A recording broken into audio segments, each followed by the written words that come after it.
Hello, Pastor Deborah here once again, and we're here to learn. I'm here to teach, you're here to listen.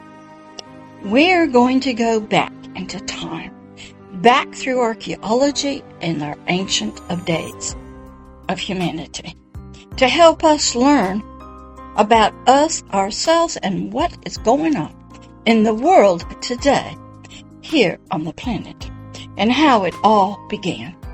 We're picking up in the playlist called Spiritual Babylon, which is a sub-playlist of the Kingdom of Darkness, which is teaching us about the kingdom. This Spiritual Babylon episodes is teaching us how on earth the earthly land, Spiritual Babylon, became a reality, and a kingdom on earth, both through nature, in cities, in nations, in culture, in traditions, in religion, and in humanity's soul and spirit itself. We have been learning about our ancient beginnings. One thing you'll learn about Pastor Deborah is she loves history and truth.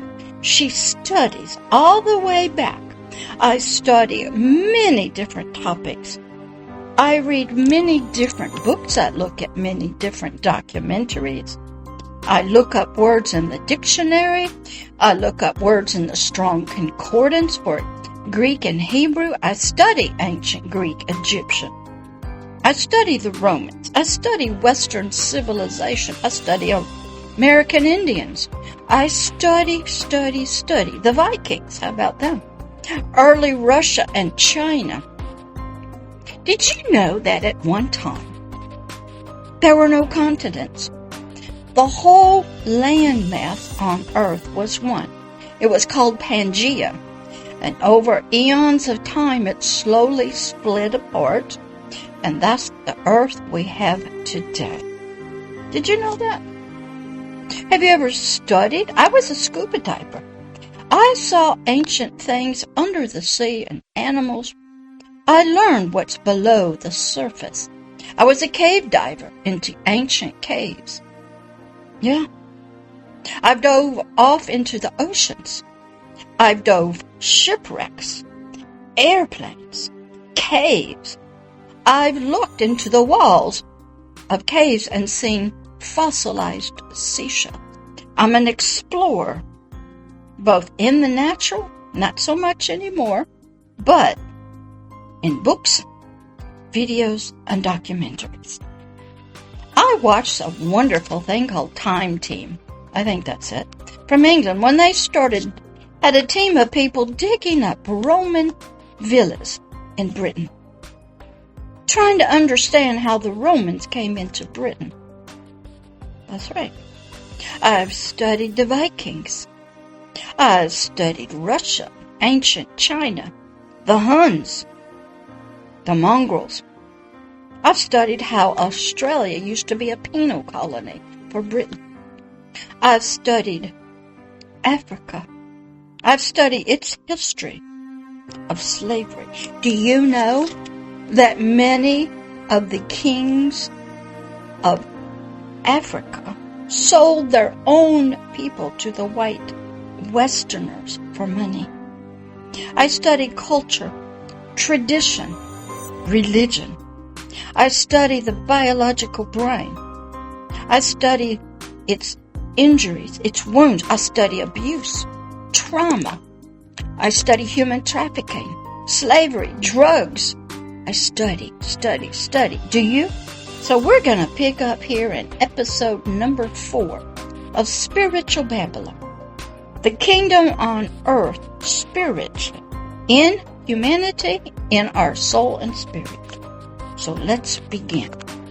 In our last episode, we were talking about Nimrod, who was the first king of Babylon. The story goes that after the great flood, which is another history lesson to learn, God told Noah and his children, Shem, Ham, and Japheth, to go out and spread over all the earth. But they didn't. They all stayed together out of fear of animals in the wilderness being eaten by lions and tigers and bears. And they settled in a land called Shinar.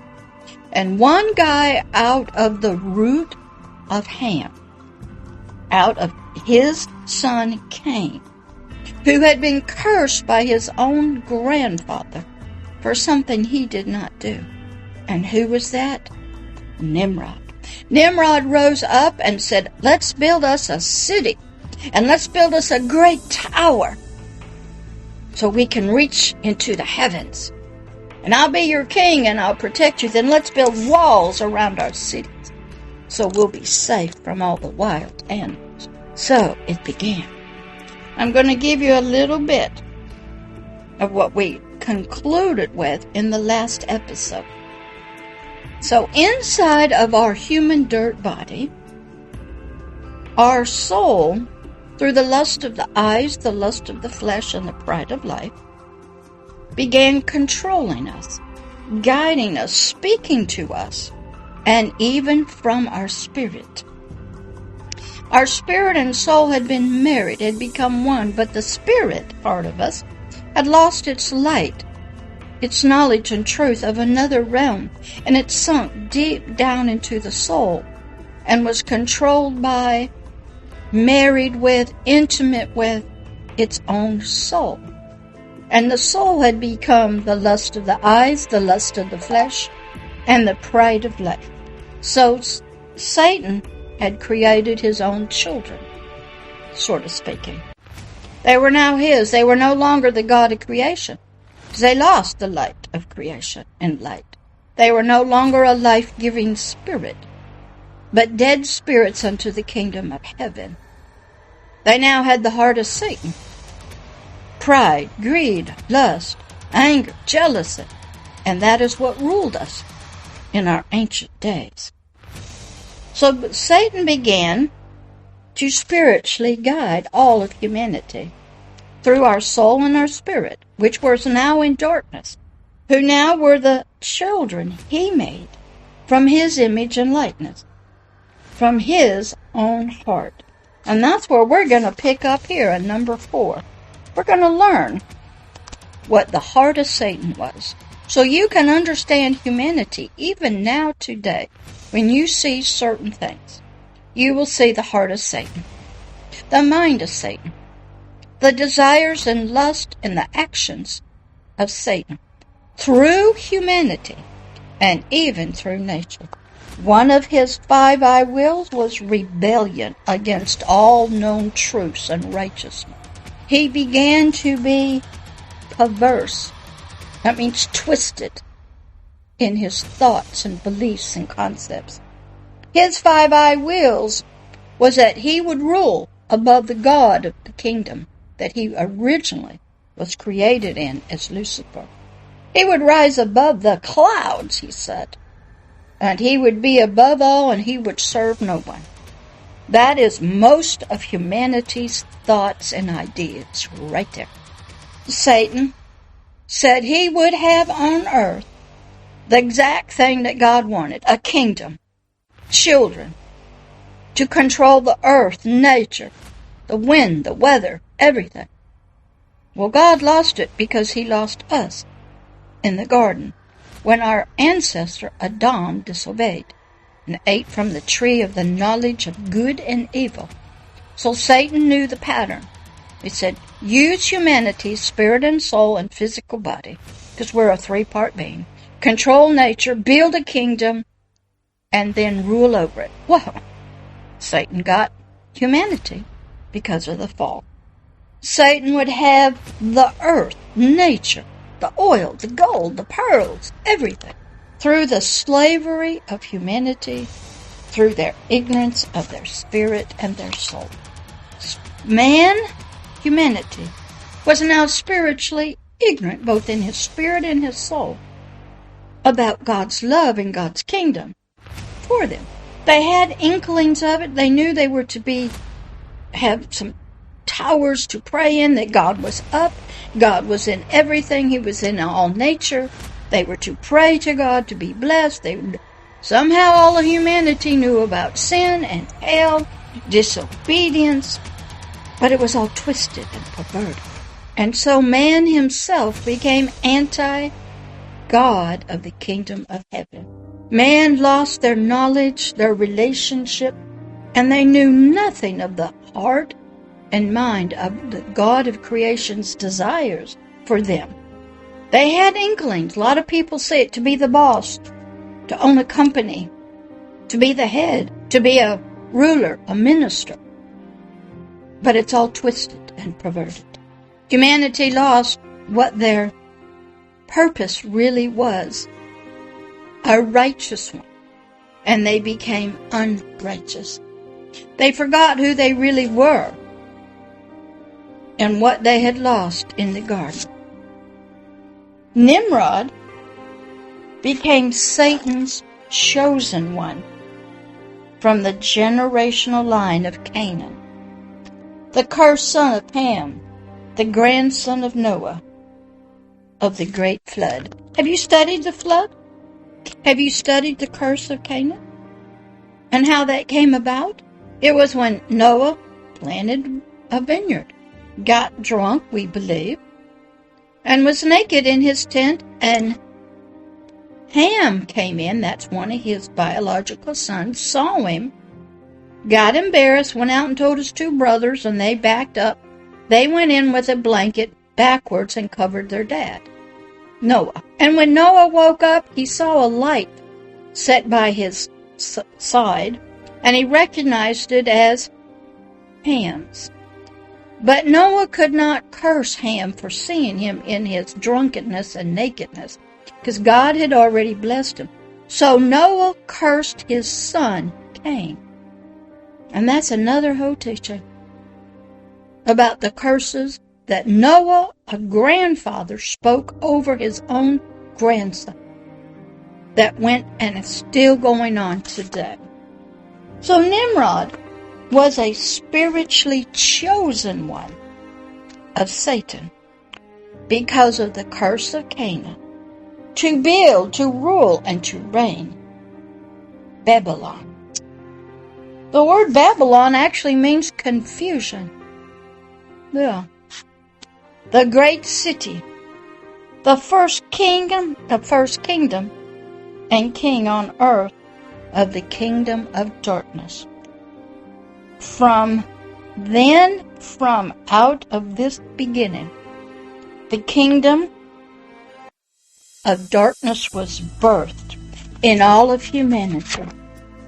And then, once it was in every human's heart and mind and spirit to build a kingdom, build a city, build walls, have a king, they would take that with them wherever they went. A city, this kingdom, it would need more than just a tall tower reaching up to heaven, a high place above the clouds. This kingdom needed a family. For Satan knew that the kingdom of heaven's pattern was to have humanity as one family. All would be kings. They would also eventually learn that they were to be a God themselves, a life-giving spirit. And Satan knew that God wanted Adam to have a wife and a child. And they were all to be one family. And they were the chosen ones. And they were to praise and worship and pray to. They were to create music and song and be joyful. So Satan had Nimrod develop a family. And we're going to pick up there in the next episode. And you have to study families of darkness. Intermarriage, royalty. You have to study the interworkings of marriage, culture, tradition, families, rulership, kings, to get an idea. Now, it's perverted through Satan, but the pattern was correct. The family of God would rule as kings spiritually from Genesis 1:26 through 28 on earth in and through the biological body, through the soul, from the spirit. And they would reign and rule the earth and nature for the kingdom of heaven in the unseen world. So that the seen world, the physical and the nature, would learn and be ruled by the kingdom of heaven and its laws and righteousness. That was the pattern. We'll pick up next week or next time in the next episode of Spiritual Babylon. You study history. Love it. All right, I'll talk to you later. Bye-bye.